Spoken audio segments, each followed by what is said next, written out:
Hello साथीहरू, आज जाडोको कारणले चाहिँ मैले चाहिँ घाम लागेको छैन के धेरै भयो लसुनमा पानी नहालिदिएको। त्यही भएर मैले यो लसुनलाई पानी हालिदिनु आएको छु।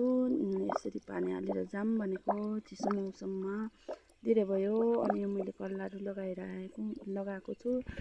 सो मैले बच्चाहरूलाई चाहिँ घरमा ढोका बन्द गरेर राखिरहेको छु। मम्मी कल्ला ल्याइदिनु है भनेर हुन्छ भनेर मैले चाहिँ कल्ला टिप्दैछु बच्चाहरूको लागि। बेसी मन पराउँछ उनीहरूले हरियो कल्ला, त्यही भएर मैले कल्ला टिप्दैछु बच्चाहरूलाई लगाइदिनु पऱ्यो भनेर। अब उनीहरूले खाने भनेर लगाएको, उनीहरूलाई लगाइदिनु पऱ्यो। जाडो छ एकदम चिसोको कारणले गर्दा जाडोले हैरान छ के अरे। जाडोको कारणले आवाज नि कस्तो घाँटी बसेर कस्तो आइरहेको छ क्या।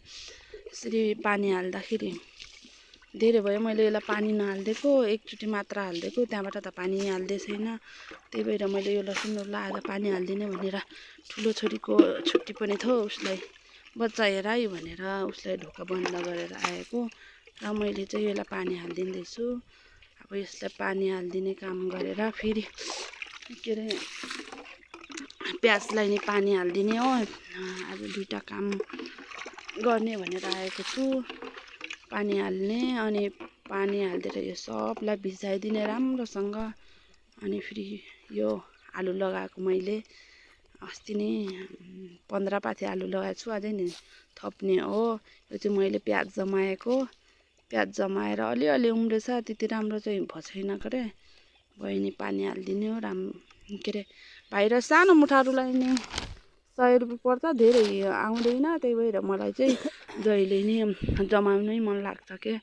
प्याजको सानो बेर्नाहरू किनेर के अरे बिउ किनेर ल्यायो अनि फेरि यहीँ उत्पादन गर्नु मन लाग्छ। यो चाहिँ पानी हाल्ने भाँडा मैले यो लिन आएको। अब यसले गएर लसुनमा पानी हाल्ने हो। मोल्ने यति बाँकी छ, अझै नि आलु रोप्ने ठाउँहरू छ, अझै नि रोप्ने हो। मोल्ने यति बाँकी छ। मैले भाँडा लिनु गएको। यसरी सुक्खा छ लसुन, अब पानी हालेर मजाले भिजाएर जाने हो यो चाहिँ कल्ला। अब मैले यो पानीहरू भर्छु, यहाँ थाप्छु। यसरी पानी थापेपछि के अरे अलिक पाइप नपुगेर के टाढा के अरे पाइप छोटो छ, त्यही भएर मैले पानी चाहिँ बाल्टीमा लिएर थापेको। बाल्टिनमा थाप्दै अलि टाढा लाँदै हाल्दै गर्नु पर्ला, अलि राम्ररी भिजाइदिनु पर्ला भनेर बाल्टी लिएर आएको। अनि फेरि हजारीमा हालेर हजारीबाट फेरि राम्ररी पानी हालिदिउँला भनेर हजारी लिनु नि गएँ।